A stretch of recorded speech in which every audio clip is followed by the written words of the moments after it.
함께 말씀 보도록 하겠습니다. 같이 상고할 말씀은 마태복음 4장이 되겠습니다. 우리 같이 상고할 말씀은 마태복음 4장 18절로 22절까지의 말씀입니다. 마태복음 4장 18절로 22절.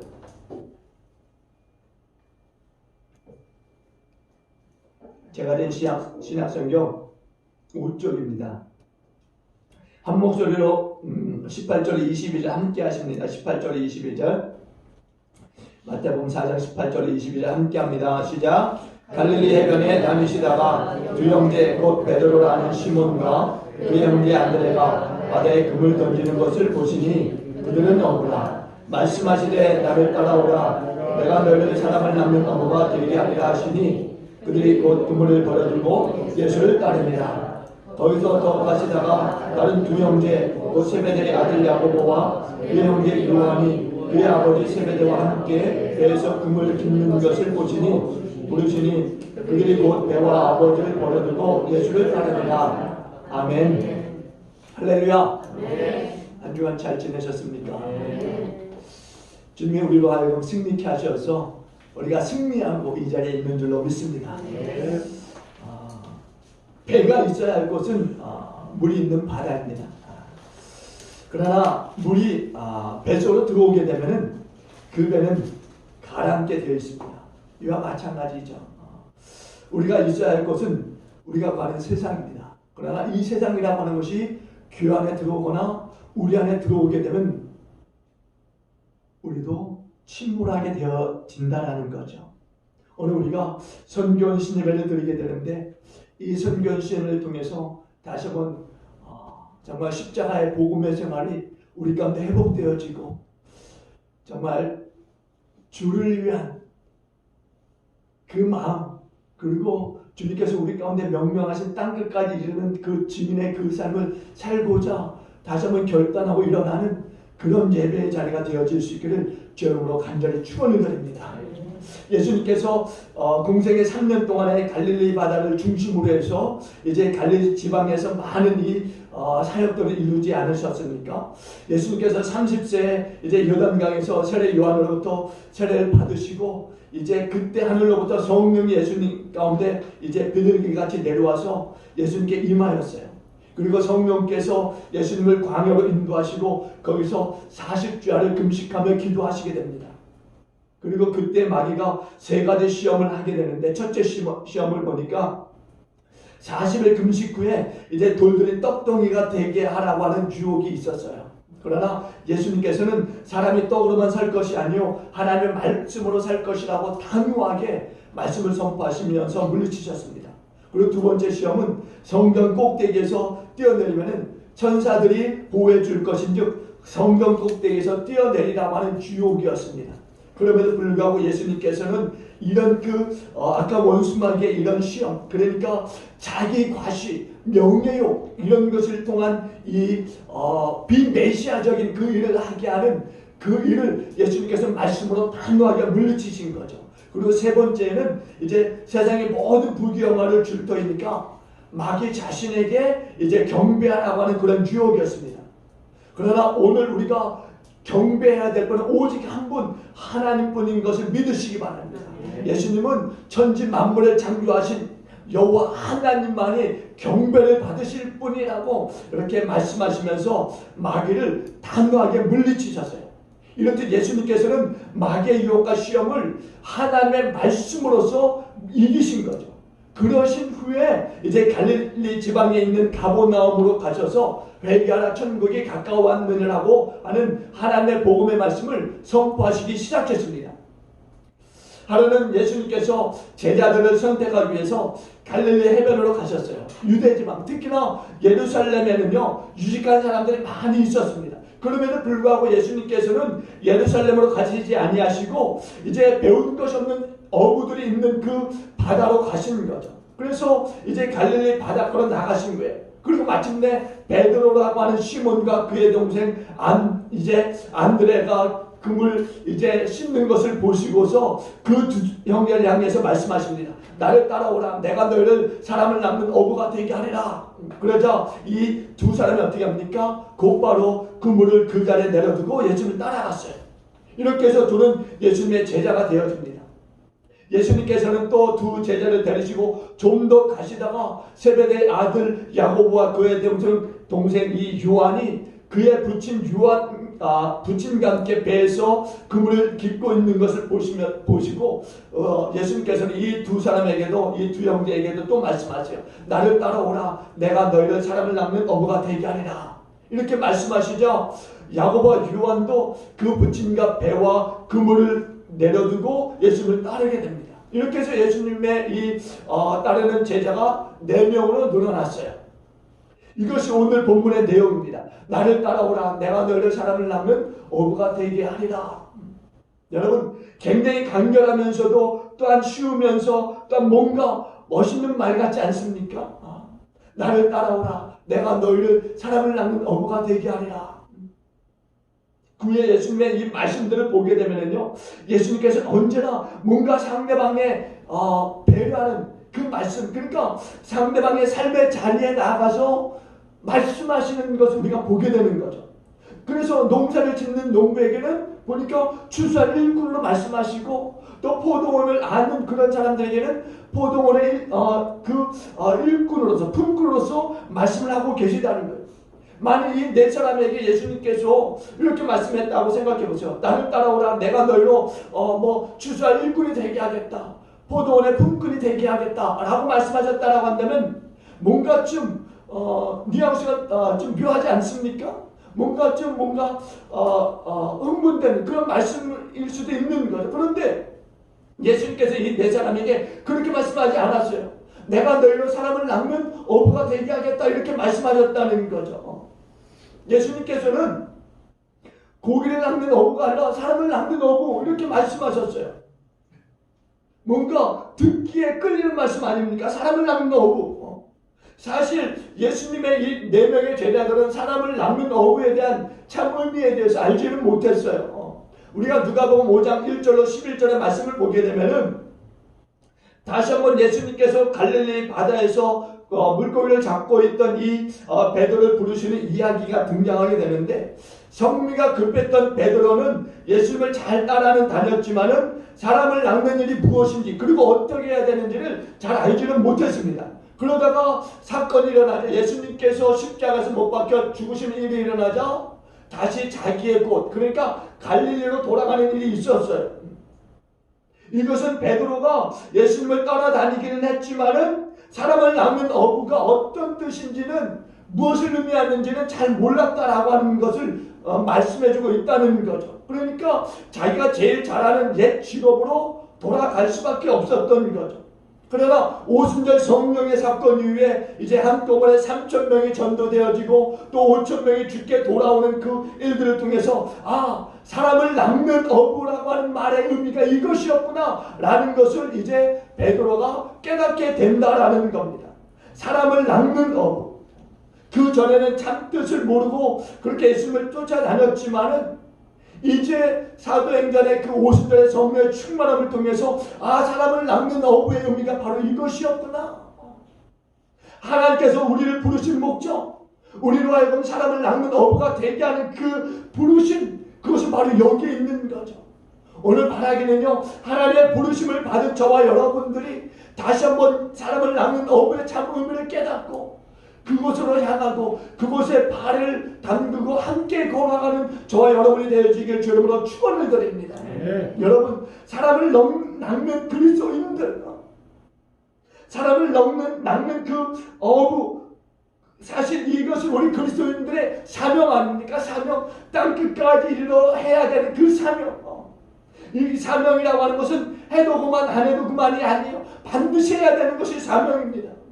그러면은 사람을 낚는 어부가 되기 위해서 어떻게 해야 되는가? 첫째는 사람을 낚는 어부가 되기 위해서는 예수님을 따라가야 되는 거죠.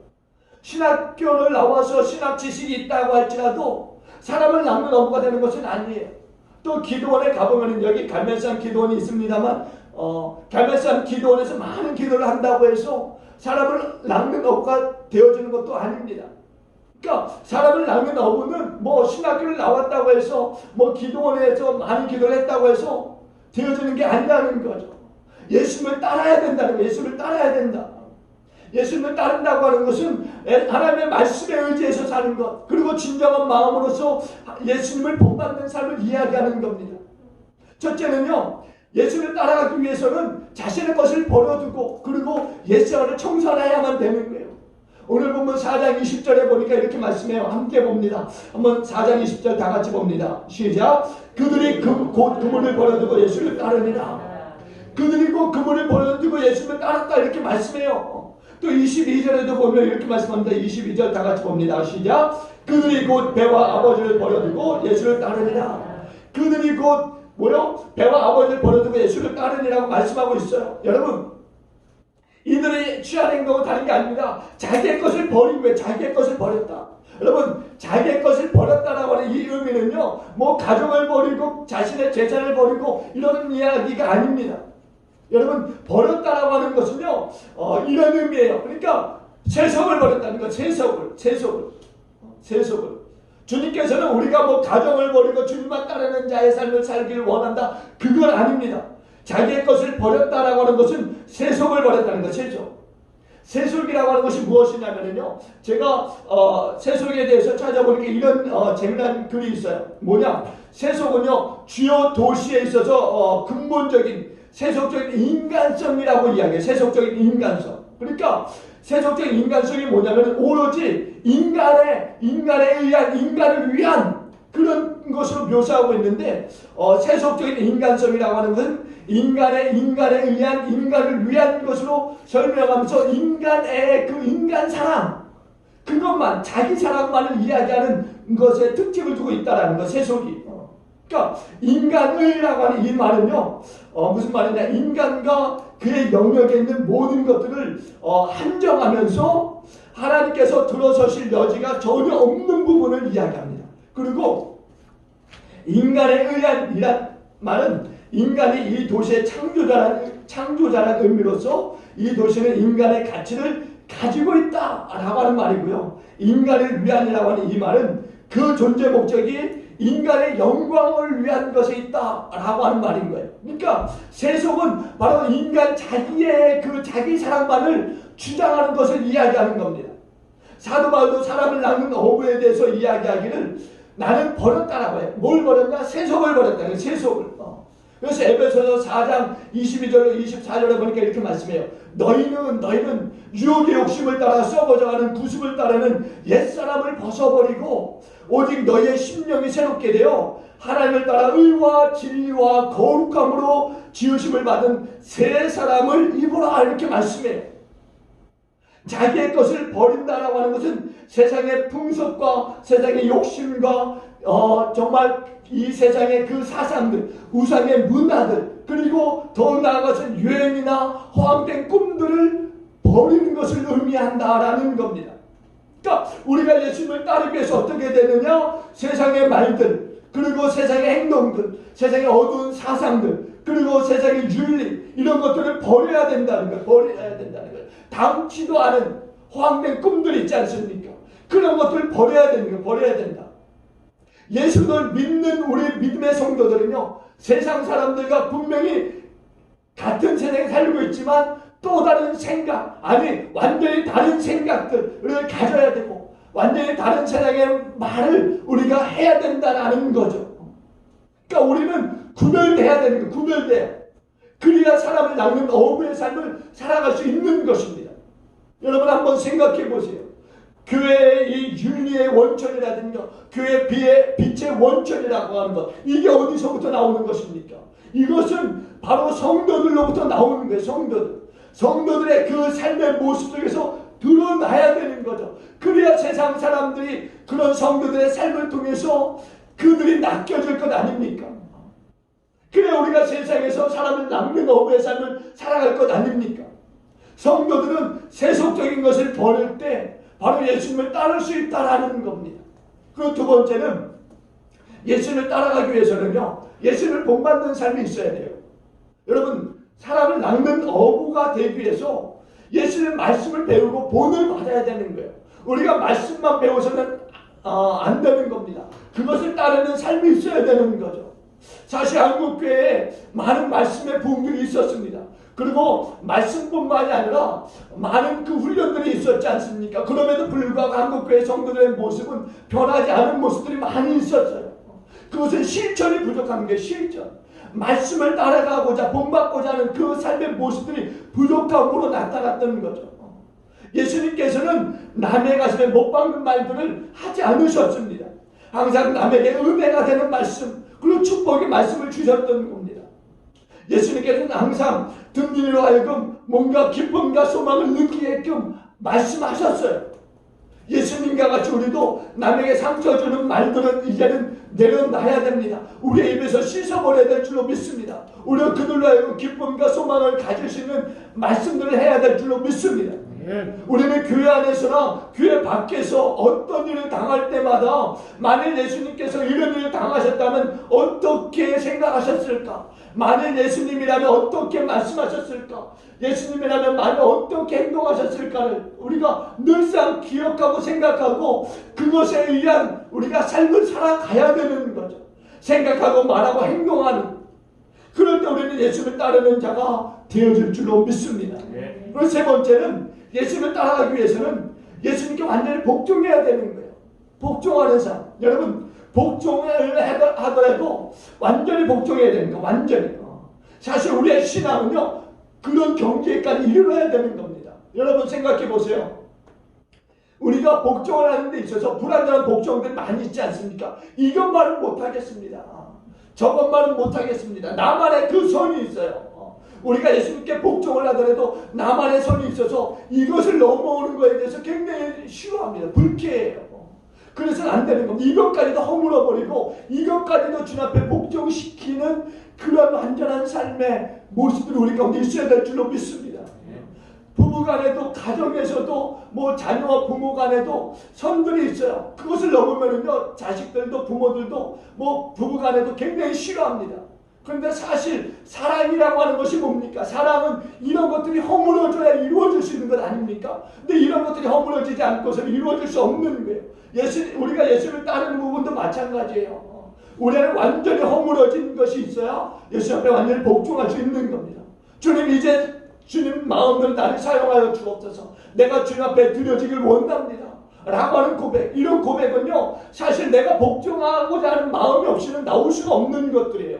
그냥 나올 수 없는 겁니다. 그냥 여러분들이 따라할 수는 있어요. 제 말에 여러분들이 따라할 수는 있지만 그 따라한다고 해서 그 삶이 완전히 복종되어지느냐? 그렇진 않은 거죠.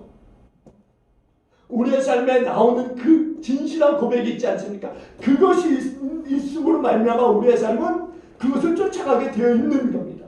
내 생각, 내 욕심대로 사는 사람은요 예수님을 따라갈 수가 없는 거예요. 또 복종할 수가 없는 거죠. 그 삶은. 그러므로 여러분, 나의 온 마음과 또 영혼을 예수님께 헌신하고자 한다면 우리의 삶에 완전한 복종이 이루어져야 되고, 그럴 때 우리는 사람을 낚는 예수님의 삶을 따라갈 수 있을 줄로 믿습니다. 그리고 두 번째는 사람을 낚는 어부가 되기 위해서는 자질을 갖춰야 돼. 자질을. 여러분, 갈릴리 바다에는요 어부들이 많이 있었습니다. 여러분, 제가 2월에 이제 코로나가 이제 막 터지고 이제 이스라엘을 갔었어요. 근데 이제 다행히도 다른 지역은 가지 못하고 나왔습니다만 갈릴리 바다는 들르고 왔는데, 가서 보니까 생각한 것만큼 작지 않아요. 정말 생각지 못했는데 엄청 크더라고요. 뭐 끝이 보이지 않을 정도로 굉장히 큰 바다였습니다. 그냥 바다였어요. 그런 바다에서 많은 어부들이 있었지 않겠습니까? 많은 어부들이 물고기를 잡고 있었을 거예요. 그런데 물고기를 잡는 데 있어서 보면은 각기 물고기를 잡는 양들이 틀렸을 거라는 거죠. 그것은 왜 그러냐? 물고기를 잡는 그 자질이랄까, 방식이랄까, 요령이랄까요, 이런 것들이 틀린 겁니다. 그러니까 이런 것들을 잘 갖춰야 되는 거죠. 그러니까 어부가 뭔가 갖춰야 될 그런 몇 가지 자질들이 있는 거예요. 그 자질들 첫째는요, 믿음과 용기가 있어야 되는 겁니다. 믿음과 용기. 물고기는요 바닷물에 살아요. 그러니까 사람의 눈으로는 뭔가 그 물고기의 동향을 파악하지 못합니다. 그럼에도 불구하고 어부는 그물을 던진다라는 거죠. 어떻게 보면 그물, 보이지 않는 것에 그물을 던지는 것은 모험과도 같은 겁니다. 그럼에도 불구하고 이런 모험적인 믿음이 있을 때, 그리고 그물을 내릴 때 물고기를 잡을 수 있다라는 거죠. 그뿐입니까? 보면은 바다는 변화물상이에요. 잔잔한 바다가 언제 성난 바다로 바뀔지 모릅니다. 그래서 이제 태풍이 불고 파도가 치게 되면은 바다를 무서워하는 사람들은 나갈 수가 없는 거예요. 용기 있는 자만이 바다 가운데 가서 그물을 내리고 많은 물고기를 잡을 수 있는 겁니다. 지난 여름에 보니까는요, 제7호 태풍, 8호 태풍 바비라든가 9호 태풍 마이사, 그리고 10호 태풍 하이선이 우리나라를 지나가지 않았습니까? 이로 인해서 많은 피해가 있었어요.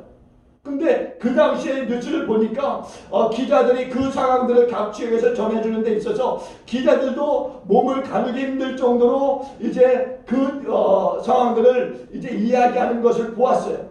그러니까 태풍이 불게 되면은 그런 일들이 일어나는 거죠. 태풍이 우리나라에 상륙했을 때 많은 피해들이 있었지 않습니까? 어부들도 마찬가지예요. 물론 이런 엄청난 태풍 속에는 배를 띄울 수 없는 상황이겠죠. 그러나 제가 퍼펙트 스톰이라고 하는 영화를 본 적이 있는데요. 그 영화에 보면은 6명의 어부가요, 이제 생활고를 겪는 가운데 이제 마지막으로 이제 배를 띄워서 만선의 기쁨을 누리면 가지고 이제 돌아오고자 하는 그런 꿈을 가지고 이제 나가게 됩니다. 그런데 이들이 이제 벗어나지 말아야 될 지역을 벗어나서 이제 고기를 잡는데 만선이 됐어요. 엄청난 양의 고기를 잡았습니다. 그러나 돌아가는 길 가운데 기름이 떨어지고 이제 거기서 폭풍을 만나게 돼요. 그리고 거기에서 분토하지만은 그러나 결국에는 배가 침몰하여서 6명 모두 바닷물에 잠기는 그런 영화였는데, 그래요. 바다가 파도가 무서워서 만약에 바다로 나가지 못한다면 어부가 될 수 없는 거죠. 어부라고 하는 것은 파도와 싸워 이길 수 있는 그런 용기와 믿음이 필요한 거예요. 그러니까 이런 모험적인 믿음과 용기를 가진 자만이 사람을 낳는 어부가 될 수 있다는 겁니다. 여러분 생각해 보세요. 능히 사람을 전도할 수 있는 사람, 그런 사람은 어떤 사람입니까? 내가 전도할 수 있다라고 하는 믿음을 가진 자만이 할 수 있는 것 아닙니까? 그런 믿음을 가지고 나아갈 때 말을 할 수 있고 상대방의 눈을 바라볼 수 있고 또한 상대방을 향해서 복음을 전할 수 있는 것 아니겠습니까? 그러면서 세상의 사악한 것들을 두려워하지 않는 용기를 가진 자, 그들이 바로 사람을 낚는 어부가 될 수 있는 거예요. 그러니까 사람을 낚는 어부는 바로 진정 하나님의 제자가 되는 것이죠. 바로 예수는 우리를 사람을 낚는 어부로 부르시는 겁니다. 그래서 여러분, 저와 여러분들은 믿음과 용기를 경비하여서 사람을 낚는 어부로서의 삶을 이제는 살아가야 될 줄로 믿습니다. 그리고 두 번째는 부지런함과 인내심을 가져야 돼요. 여러분, 낚시하는 사람들 보셨죠? 낚시. 그리고 여기에도 낚시 좋아하는 분들이 있을 거예요. 낚시 좋아하시는 분들. 근데 낚시 좋아하시는 분들 보면은요, 굉장히 부지런해요. 엄청 부지런합니다. 보면은 새벽기도 시간에 보면은요, 이미 낚싯대 메고 나가시는 분들이 있어요. 그 전에 나가시는 분들도 있습니다. 그리고 또 어떤 분들은요, 밤을 새워가면서 낚시하는 분들도 많습니다. 밤을 새워가면서. 그뿐입니까? 한 번 이제 낚시를 물에 담그고 나면은요, 물고기가 미끼를 물 때까지는요, 그 자리 떠나지 않고 거기만 계속적으로 주시하는 그런 낚시꾼들 우리가 보지 않습니까? 그러니까 예수님을 따르는 자들, 그러니까 사람을 낚는 어부는 이래야 되는 거예요. 예수님의 부르심을 받은 사람들은 이렇게 좀 뭔가 인내심이 있고 부지런해야 되는 거죠. 복음 전도에 씨앗을 뿌린 분들이 있습니까? 특별히 가정 가운데, 그리고 직장과 또 사업장과 또 주변에 복음의 씨앗을 뿌린 분들이 있다면 인내하시고 좀 더 부지런하게 달려갈 수 있기를 주님으로 축원드립니다. 여러분들에게 주님께서는 1등 신부, 1등 주부, 1등 가장, 1등 회사원 이런 걸 원하지 않으세요. 뭔가 충실한, 부지런한 인내심을 갖는 그런 어부가 되길 원하시는 거죠. 그래서 여러분 좀 더 주님의 제자로서의 그 부지런함, 인내함을 가지시고 정말 세상 속에서 사람을 낚는 업으로 살아가실 수 있길 바랍니다. 그리고 세 번째는 기술이 있어야 돼. 기술. 어부가 이론만 가지고서는요 물고기를 잡을 수가 없습니다.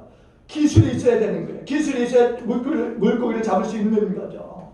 제가 지난해 이제 초반에 이 본문에 대해서 이제 한번 말씀을 전한 적이 있는데 그때도 말씀드렸지만 저는 낚시는 좋아해요. 그러나 낚시 도구는 가지고 있지 않습니다. 그리고 낚시는 좋아하지만 또 바닷가에 가서 뭐 낚시를 할 정도로 그렇게 좋아하진 않아요. 생각만 가지고 있어요. 생각만.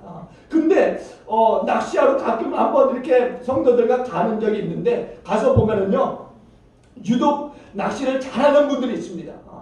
똑같은 지역에서 양쪽에서 나란히 낚시를 하면서 불구하고 유독 잘하는 분들이 있어요. 그런데 그분들은 이 물고기들의 그 뭐랄까 입질이라 할까요? 그것을 잘 알아채는 거죠. 근데 저 같은 경우는 아무리 뭐 물고기가 입질을 해도 그 느낌이 없는 거예요. 그러다 보니까 입질해도 못 들어올리는 겁니다. 그런데 이런 프로 이제 물고기 낚시꾼들을 보면은 뭔가 입질률이 살짝만 하도 들어올리면은 물고기가 달려오는 겁니다. 이렇게 차이가 있는 거죠. 유대인의 탈무드에도 보면 이런 이야기가 있지 않습니까? 자녀에게 물고기를 잡아주지 말고 물고기를 잡는 기술을 가르쳐주라. 이런 내용의 이야기가 있어요. 부모가 자식을 사랑하면서 고기를 잡아줄 수는 있어요. 그러나 그것이 끊임없이 이루어질 수는 없다라는 이야기입니다. 그렇게 할 수 없는 거예요. 언제까지나 부모가 그 일을 할 수 없다라는 거죠. 그래서 진정으로 사랑하게 되면은 그 자녀가 비록 배는 고파할지는 모르지만 그래도 대신에 물고기를 잡는 기술을 가르쳐 주게 되면은 그 자녀는 평생에 남을 의지하지 않고 스스로 물고기를 잡을 수 있다라고 하는 이야기예요. 그러니까 어부는 기술이 있어야 돼요. 그래야 물고기를 잡을 수 있는 겁니다. 이와 같이 사람을 낚는 어부도 기술이 있어야 된다는 거예요. 기술. 근데 사람을 낚는 어부의 기술은 뭐냐? 지혜라는 겁니다. 지혜. 사람을 낚는 어부가 되기 위해서는 지혜로워야 되고 또는 그 행동에 있어서 지혜로워야 되는 거예요. 사람을 낚는 어부가 되기 위해서는 그 사람의 입에서 나오는 그 말, 행동, 그거에 지혜로움이 있어야 되는 겁니다. 그러나 지혜롭지 못한 사람들의 말과 행동이 어떻습니까? 사람으로 하여금 시험에 들게 하고 시험에 빠지게 하는 일들을 하게 한다는 겁니다. 미련한 자는 물고기는 잡을 수 있지만 사람은 낚을 수 없다라는 거예요. 입이 열렸다고 해서 말을 함부로 하게 되면요 상대방에게 상처를 줄 수 있고요. 또 신중하지 못한 행동을 함으로 인해서 그 사람을 경계하는 일들이 일어나게 된다는 겁니다. 그러니까 우리는 지혜로워야만 한다는 거예요. 말로써 상처를 주지 않고 말로써 오히려 위로하고 행동으로서 뭔가 신중하고 고상해서 만남에 있어서 또 만나고 싶은 사람이 되어줘야 될 줄로 믿습니다. 이러한 그 예수님을 본받는 사람만이 바로 사람을 낚는 어부가 될 수 있는 거예요. 끝으로 말씀드리면은 사람을 낚는 어부는요 예수님께서 만들어 주시는 거예요. 우리가 되는 게 아닙니다. 오늘 본문 말씀 4장 19절 다 같이 볼게요. 4장 19절 다 같이 한번 봅니다. 4장 19절 봅니다. 시작. 말씀하시되 나를 따라오라. 내가 너희를 사람을 낚는 어부가 되게 하리라 하시니. 아멘. 한 번 더 볼까요? 한 번 더 보겠습니다. 한 번 더 봅니다. 시작. 말씀하시되 나를 따라오라. 내가 너희를 사람을 낚는 어부가 되게 하리라 하시니. 아멘. 나를 따라오라. 내가 너희를 사람을 낚는 어부가 되게 하겠다라고 말씀하세요. 사람을 낚는 어부는 예수님께서 되게 해주십니다. 저는 이 말씀이요 굉장히 은혜가 됐고요 감사했어요. 저와 여러분들이 뭐 많이 배운 것이 있다고 뭐 많이 가진 것이 있다고 이곳에 불러 세우셨겠습니까? 이 모든 일들은 예수님이 하신 줄로 믿습니다. 예수님의 말씀 때문에 우리가 이 자리에 있는 거죠. 저와 또 여러분들이 무엇이 세상 사람들보다 잘났고 뭐 많이 가졌다고 여기에 있습니까?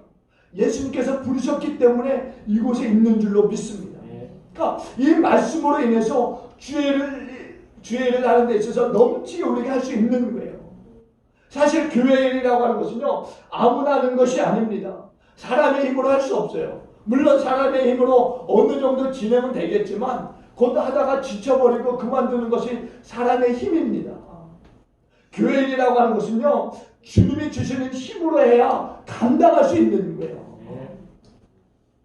여러분, 교회를 하다가 지쳐서 방학을 하는 분들이 많이 있지 않습니까? 왜냐하면 그 일을 자기의 힘으로 하기 때문에 그러는 거예요. 예수님께서는요, 바른 자세를 가지고 있는 주님의 제자들에게 힘을 비롯한 모든 필요한 것들을 공급해 주셨습니다. 그래서 제자들이 제자답게 되어진 거죠. 우리가 목사답게, 그리고 또 성도답게 일을 감당할 수 있는 것은요, 주님이 하게 하시는 것을 우리가 믿어야 될 줄로 믿습니다. 그래야 감당하는 거예요. 예수님께서는요, 어떠한 방법을 동원하셔서라도요, 우리가 그 일을 감당하게 하신다라는 거예요. 예수님의 제자들 보세요. 갈릴리 시골 사람들이 아니었습니까? 어떻게 그 사람들이 교회를 세울 수 있었을까? 어떻게 그 지식 없는 그 사람들이 헬라의 사상들을 누르고 무너뜨릴 수 있었을까? 어떻게 그 사람들이, 힘없는 그 사람들이 강력한 로마를 무너뜨릴 수 있었을까? 그것 다 예수님이 하게 하시는 거예요. 예수님이. 주님께서 그들에게 믿음을 더하시고 하늘로부터 내려오는 지혜를 덧입혀 주시고 용기와 물질과 힘과 건강을 그들 가운데 주심으로 말미암아 그 땅을 다스리고 정복할 수 있게 하시는 겁니다. 우리가 사람을 낳는 어부가 될 수 있는 것은 바로 주님이 하게 하시기 때문인 줄로 믿습니다. 특히 베드로라고 하는 사람은요, 오순절 이후에 주님께서 그를 들어 쓰심으로 말미암아서 설교할 때 많은 사람들이 죽게 돌아오는 역사들이 있었지 않습니까? 우리도 그렇게 하면 좋겠지만 우리는 지금 그렇게 할 수 없는 상황이에요. 그러면 불구하고 주님께서 우리를 사람을 낳는 업으로 부르셨음을 믿으시기 바랍니다. 물론 우리는 그물을 내려서 3,000명, 5,000명을 불러들일 수는 없어요. 그러나 낚시를 통한 방법으로서 우리가 한 사람 한 사람 한 심령을 주님께로 인도할 수 있다라는 거죠. 우리는 이 방법을 통해서 많은 사람들을 주께로 인도할 수 있다라는 겁니다. 그래서 여러분들이 지금 코로나로 인해서 복음의 길이 많이 막혀 있는 상황이고 또 선교의 길이 많이 막혀 있음에도 불구하고 우리가 반드시 이것이 열려지는 날에는 우리가 복음을 전해야 된다라고 하는, 복음을 전하겠다라고 하는 그 마음들, 또 우리가 열방을 나가서 복음을 전하겠다라고 하는 그 마음들, 그 준비를 우리가 단단히 하고 있어야 될 줄로 믿습니다. 그래야 문이 열렸을 때 우리는 나갈 수 있는 거예요. 준비되어지지 않으면 그때 준비하려면 늦는다라는 겁니다. 우리는 열렸을 때 나갈 수 있어야 되는 거예요. 그러면 여러분 부지런히 준비하실 수 있길 바랍니다. 바라기는요, 문이 열리면은 우리 교회 많은 성도들이 열방으로 또 지역으로 나가서 복음을 전하고 정말 예수를 알지 못하는 많은 사람들이 정말 여러분의 그 전하는 복음을 통해서 낚여지고 주님 안에 들어오는 역사들이 있기를 주님으로 축원드립니다. 예수님도 이제 이 방법을 통해서 한 사람 한 이 복음 전도의 이 방법을 통해서 사람들을 주께로 인도하였어요. 사마리아 여인도 그랬고요, 또 니고데모도 그랬고요. 사실 낚시라고 하는 것은 굉장한 인내심이 필요하지 않습니까? 그럼에도 불구하고 여러분 가정에, 여러분 주위에 또 이런 이 전도 대상자들, 복음을 들어야 될 많은 사람들이 있음을 압니다. 그러나 예수님 앞에 나오기까지 여러분이 끈질기게 인내하면서 기다리고 또 기도해야 될 필요성이 있음을 잊지 마시고 여러분들 실망하지 않기를 바랍니다. 반드시 여러분의 기도가 응답되어지는 날이 있을 줄로 믿습니다. 여러분이 던진 그 낚시에 정말 그 전도의 그 대상자들이 낚여 반드시 주께 나오는 역사들이 있게 될 줄로 믿습니다. 주님께서도 우리에게 말씀하세요. 나를 따라오라, 내가 너희를 사람 낳는 어부가 되게 하겠다라고. 주님은요, 자신 있게 시인하면서 증거할 수 있는 믿음에 대해서 주님이 주십니다. 우리가 사도행전 1장 8절을 보면은요, 뭐라고 말씀합니까? 오직 성령이 너희에게 임하시면, 오직 성령이 너희에게 임하시면 너희가 권능을 받고 예루살렘과 온 유대와 사마리아와 땅 끝까지 이르러 내 주인이 되리라 하시니라, 이렇게 말씀하세요. 우리 주님이 하게 하시겠다라고 말씀하고 있습니다. 그러니까 여러분 믿음만 있으면 되는 거예요. 주님이 하게 하시는 믿음만 있으면 여러분 주님이 열어주시는 줄로 믿습니다. 그러므로 이제부터 위로부터 내려오는 그 크신 능력을 힘입어서 예수님을 부끄러워하지 마시고 담대히 나가서 사람을 낚는 어부로서의 그 삶을 열어가시는 저와 여러분 모두가 되어줄 수 있기를. 아니 지금 막혀있지만 그럼에도 불구하고 내가 반드시 사람을 낚는 어부의 삶을 살겠다라고 결단하시고 준비하시는 그런 저와 여러분 모두가 되어줄 수 있기를 주 여러분의 간절히 축원을 드리겠습니다. 기도하십니다. 주님께서 우리를 부르셔서 사람을 낚는 어부가 되게 하시겠다고 말씀하셨습니다. 내가 주님께 가서 사람을 낚는 어부가 되겠습니다가 아니라 주님의 부르심으로 말미암아 또한 부르심에 응답하는 자들에게 필요한 모든 그 믿음을 부어주심으로 말미암아 사람을 낚는 어부가 되게 하시는 것을 봅니다.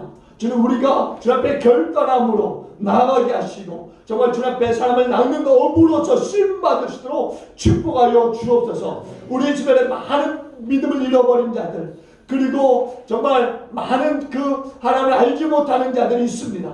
하나님 그들을 위해서 우리가 끊임없이 잊지 않고 기도하게 하여 주시고 문이 열렸을 때 아니 기회가 주어졌을 때 복음을 전하여서 하나님 그 사람들 주께로 인도하시는 우리가 다 되게 하여 주옵소서. 반드시 이 땅에 살아가면서 하나님 한 영혼을 주께 드릴 수 있는 그런 우리가 되어지도록 주님 축복하여 주시고 주 앞에서는 그날에 정말 주 앞에 드린 영혼으로 말미암아서 잘다 칭찬받고 생명의 멸류관 의의 멸류관을 받아 쓸 수 있는 우리 믿음의 성도들 다 되도록 축복하여 주옵소서. 오늘 선견신임을 통해서 하나님 우리 협력한 모든 선교사님들이 하나님 기름 부으시고 축복하여 주셔서 어려운 상황 가운데 있지만은 그럼에도 불구하고 반드시 승리하게 하실 줄로 믿습니다.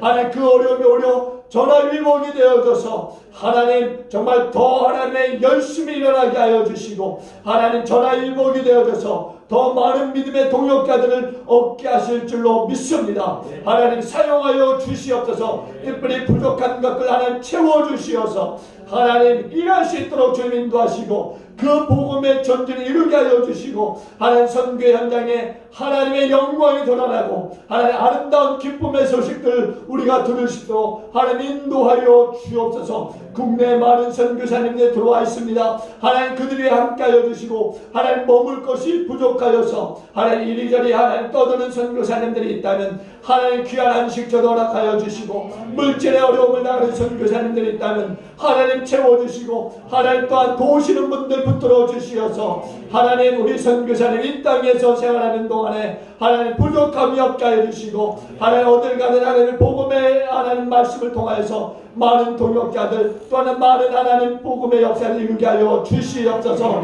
하나님 우리 기쁨의 교회가 하나님 이를 위하여 기도하고 있사니 2030년 10만 선교사 100만 성도 하나님 이루는데 쓰임받는 우리가 되게 하시고 그 대열에 우리에 끼어서 함께 갈 수 있도록 주님 도와 주시옵소서. 우리 기쁨의 교회에 하나님 필요한 모든 일꾼들 하나님 구석구석 필요한 일꾼들 보내주시어서 하나님 정말 하나님의 복음의 역사를 이루는데 쓰임받게 해주시고 하나님 정말 주님 오시는 일을 준비하는 우리가 다 되게 하여 주옵소서. 마라나타 어서 오시옵소서라고 함께 외치시는 우리가 다 되게 하여 주옵소서. 우리 함께 일어나 축도의 예배를 마칩니다.